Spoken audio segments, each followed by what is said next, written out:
Hello there, I'm Lenny, and welcome to the continuing adventures of Lenny Wanser. In this video, I'm going to do a non-spoiler review of the film Ghostbusters Afterlife, which was released on November 19th, 2021. It's rated PG-13 and has the runtime of 2 hours and 4 minutes. This film was directed by Jason Reitman, who is the son of director Ivan Reitman, who directed the '84 film version of Ghostbusters. So we have come full circle. A single mother and her 2 children inherit a rundown farm in the middle of nowhere from a recently deceased family member. Turns out that the eccentric former owner, who the locals used to call Dirt Farmer, is former Ghostbuster Dr. Egon Spengler.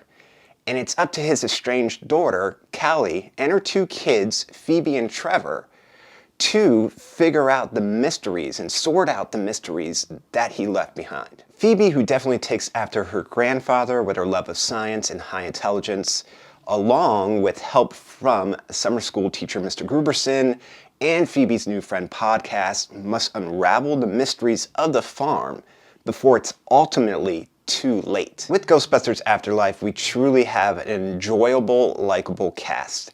And I was glad to see that McKenna Grace, who plays Phoebe, is the main character instead of Finn Wolfhardt's Trevor.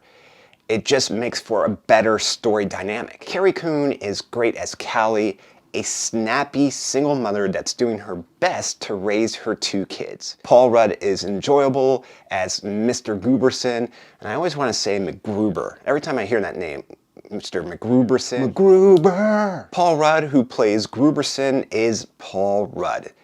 And what I mean by that is Paul Rudd is likable always.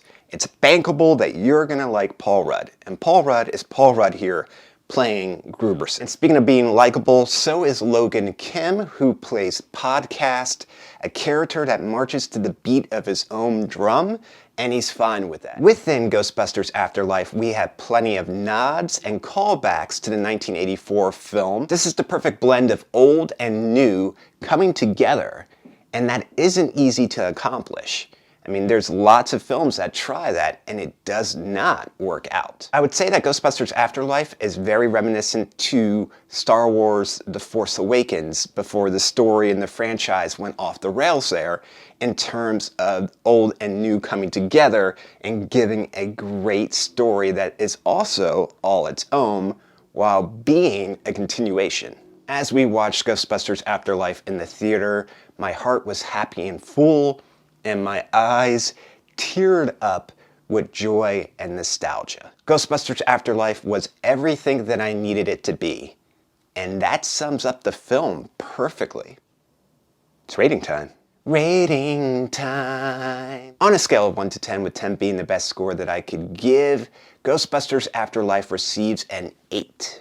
If you think this video is worthy of a thumbs up, and if you enjoyed the video and you want to see others just like it, all you got to do is hit the YouTube logo, which is going to be down in the corner, and you'll get a notification anytime I upload a new video to the channel. As always, I want to say thank you so much for watching this video. Thank you for your time, and thank you for the opportunity to talk about these things that I love.